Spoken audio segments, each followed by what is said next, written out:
नमस्कार. आइन्स्टाईन यांनी मूर्खपणाची एक फार सुंदर व्याख्या केलेली आहे. त्याच त्याच गोष्टी त्याच त्याच प्रकारे करत राहून नवीन काहीतरी परिणाम होण्याची अपेक्षा करणं म्हणजे मूर्खपणा. म्हणजे आपण आयुष्य आजपर्यंत ज्या पद्धतीने जगलोय आणि त्याचे जे परिणाम आपल्याला मिळाले, तसंच आयुष्य इथून पुढे जगत राहून नवीन काहीतरी होईल, नवीन काहीतरी चांगलं होईल, अशी अपेक्षा जर आपण करत असू, तर आपण मूर्ख आहोत. आणि मूर्खपणाच्या या व्याख्येच्या पार्श्वभूमीवरच प्रयोगशीलता किती महत्वाची आहे हे आपल्या अजून लक्षात येतं. कारण तुम्ही नवीन काहीतरी केलं नाही किंवा नवीन प्रकारे काहीतरी जर केलं नाही, तर आत्ता तुमचं आयुष्य ज्या मार्गाने, ज्या दिशेने, ज्या गतीने चाललेलं आहे, ते तसंच राहील. त्यात फार आमूलाग्र बदल होणार नाही. म्हणून आपल्या किंवा कोणाच्याही आयुष्यात प्रयोगशीलतेला अनन्यसाधारण महत्त्व आहे. आता प्रयोगामध्ये सुद्धा काही महत्त्वाच्या गोष्टी आपल्याला लक्षात घ्यायला लागतात. सगळ्यात पहिलं म्हणजे प्रयोगाकडनं तुम्हाला इच्छित परिणाम मिळणं म्हणजे यश, हा एक गैरसमज आहे जो आपण सोडून द्यायला पाहिजे. कारण प्रयोग हा मग तो कोणताही असो, प्रयोग अपयशी होऊच शकत नाही. कारण प्रत्येक प्रयोग तुम्हाला काहीतरी परिणाम नक्की देत असतो. आता तो परिणाम तुमचा इच्छित असेल किंवा नसेल हा भाग वेगळा. जर तुम्हाला इच्छित परिणाम त्या प्रयोगाने मिळाला, तर तुम्हाला हवी ती गोष्ट कशी मिळवायची याचं गुपित कळलं असं आपल्याला म्हणता येईल. पण जर तुम्हाला इच्छित परिणाम तुम्ही केलेल्या प्रयोगाने नाही मिळाला, तर आपल्याला इच्छित परिणाम न देणाऱ्या गोष्टींपैकी एक गोष्ट तुमच्या लक्षात आली, ज्याच्यावर तुम्ही इथून पुढे काट मारू शकता. आणि यामध्ये सुद्धा प्रयोगाचं यशच आहे. कारण प्रयोग एक तर काय केलं म्हणजे काय होईल हे आपल्याला जाणवून देऊ शकतो, किंवा ही गोष्ट करून आपल्याला पाहिजे ते मिळणार नाही याचा तरी परताळा आपल्याला नक्की मिळू शकतो. म्हणून कोणताही प्रयोग हा अयशस्वी नसतो.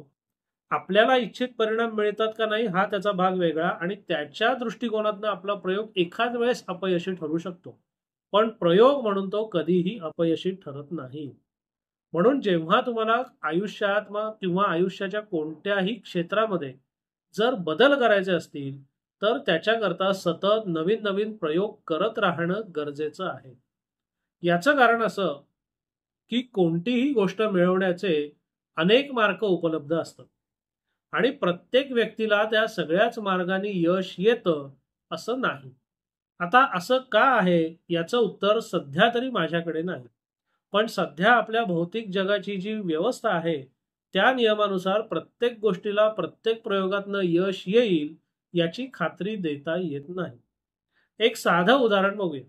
समजा वजन कमी करायचं हा आपण जर ध्येय ठरवलं, तर त्या ध्येयाचे अनेक मार्ग तुम्हाला सापडतील. मग लवकर उठणं, लवकर झोपणं, इंटरमिटंट फास्टिंग, कमी खाणं, जास्त खाणं, व्यायाम जास्त करणं, कार्डिओ करणं, वेटलिफ्ट करणं, सकाळी लिंबू पाणी पिणं, कितीतरी तुम्हाला क्लुप्त्या, कितीतरी उपाय तुम्हाला सापडतील. पण आता यातला प्रत्येक उपाय प्रत्येक व्यक्तीला समान प्रमाणात परिणाम देईल का? तर नाही. कारण प्रत्येकाची परिस्थिती, प्रत्येकाचं शरीर हे वेगळं आहे.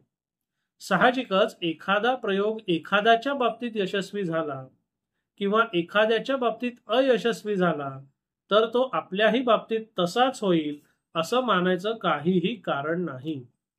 कारण आपण प्रत्येक जण हे एक प्रकारे युनिक आहोत. म्हणूनच प्रयोगशीलतेला महत्व आहे. आणि प्रयोगशीलता जर आपल्याला यशस्वी करायची असेल, तर त्याच्याकरता प्रत्येक प्रयोगाला ठराविक काळ देणं, ठराविक काळानंतर त्या प्रयोगाचं सिंहावलोकन करणं, आणि आपल्याला इच्छित परिणाम मिळाले का, किती टक्क्यांमध्ये मिळाले का अजिबात नाही मिळाले, हे करून ते प्रयोग सोडून देणं हे सुद्धा सगळ्यात महत्वाचं आहे. कारण प्रयोग सुरू करणं हे एक वेळ सोपं आहे, पण प्रयोगाचं अपयश मान्य करून तो प्रयोग सोडून देणं हे जास्त कठीण आहे. आणि एखादा प्रयोग जर तुम्ही चालूच ठेवला, त्याचं सिंहावलोकन केलं नाही, त्याचा पडताळा घेतला नाही, तर मग तुम्ही तेच तेच करत राहून नवीन गोष्टीची अपेक्षा करणारे मूर्ख ठराल.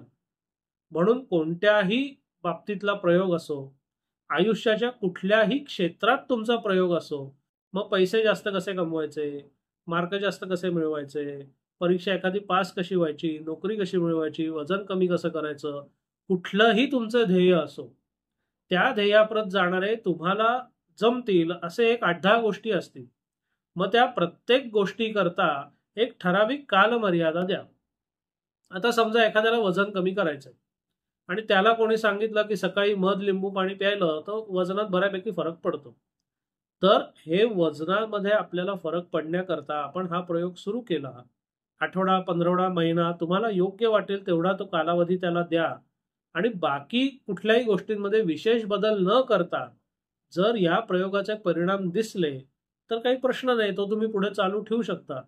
पण या प्रयोगाचे जर परिणाम दिसलेच नाही किंवा या प्रयोगाचे परिणाम दिसतायत किंवा नाही याचा तुम्ही पडताळाच जर घेतला नाही तर या प्रयोगाचा काहीही उपयोग होणार नाही.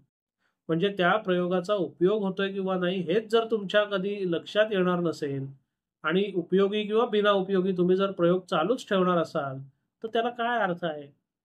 त्याच्यापेक्षा कोणताही प्रयोग करताना तो ठराविक काळाकरता करा. ठराविक काळानंतर त्याचा एक आढावा घ्या.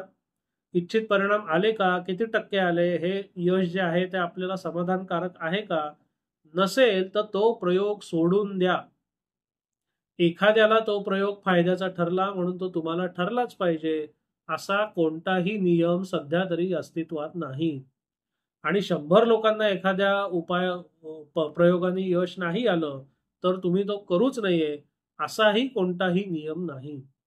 जेव्हा आपण आपलं आयुष्य बदलण्याकरता प्रयोग करत असतो तेव्हा त्या प्रयोगाने आपल्या आयुष्यात बदल दिसणं ही एकच कसोटी आपल्या कामाची आहे.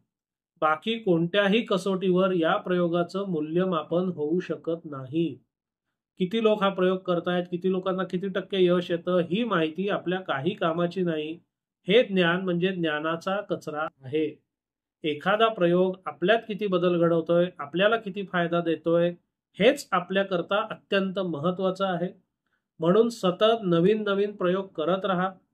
ठराविक काळाकरता ठराविक प्रयोग करून त्याचा आढावा घ्या. प्रयोग तुमचा यशस्वी ठरतोय असं वाटत असेल तर जरूर चालू ठेवा. पण यश तुम्हाला त्यांनी मिळत नाहीये असं जर तुम्हाला वाटत असेल तर तो प्रयोग किंवा तो उपक्रम कचऱ्यात टाकून द्यायला क्षणाचाही विलंब लावू नका. तरच तुमची नवीन प्रयोगाकडे वाटचाल सुरू होईल. अन्यथा तेच तेच करत राहून तेच तेच होण्याचं बघत राहणारे आपण सगळे मूर्ख ठरू. धन्यवाद.